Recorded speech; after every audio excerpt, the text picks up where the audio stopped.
everybody. Welcome to another episode of Dry Needling Academy with Dr. Michelle Broadhurst and Dr. Anthony Angus. We're going to be talking about posterior cervical muscles today.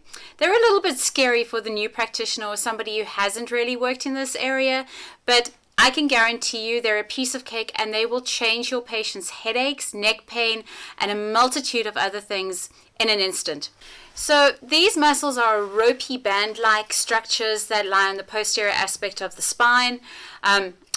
Very, very important for those tiny little trigger points that create contractures in those muscles that put an enormous amount of pressure on the occiput and all the cervical vertebrae, which often give your patients that really dull cervicogenic headache, posterior occipital headaches, things like that. This is key.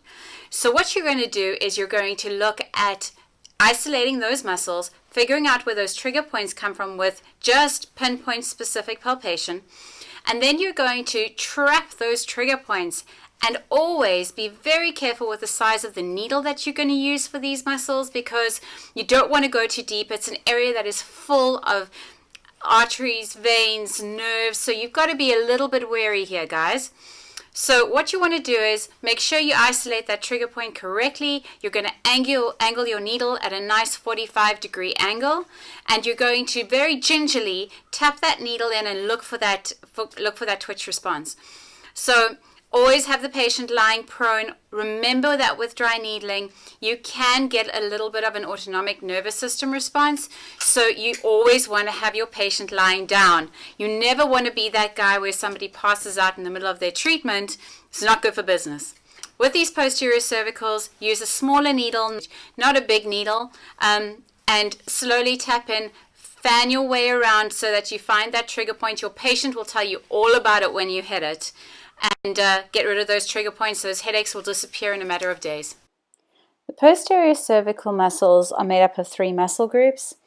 You need to have the patient lying prone, palpate each one of these muscle groups individually to find the exquisite trigger points that refer up into the neck and into the head. Once you have done this, make sure that you clean the area very well and then select the needle that you would like to use.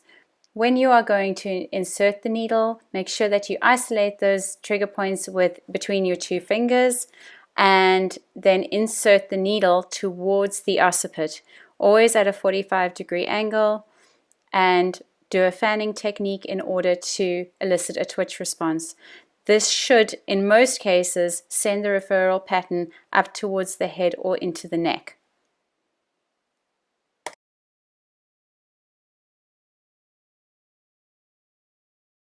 Thank you for watching another episode of the Dry Needling Academy. Please like, share, follow and comment and ring the bell if you'd like some updates. And also, our book has just been released on Amazon.com. I highly recommend that you get it. It is a fully instructional guide on how to dry needle almost anything that you would ever want to dry needle. So hook yourself up.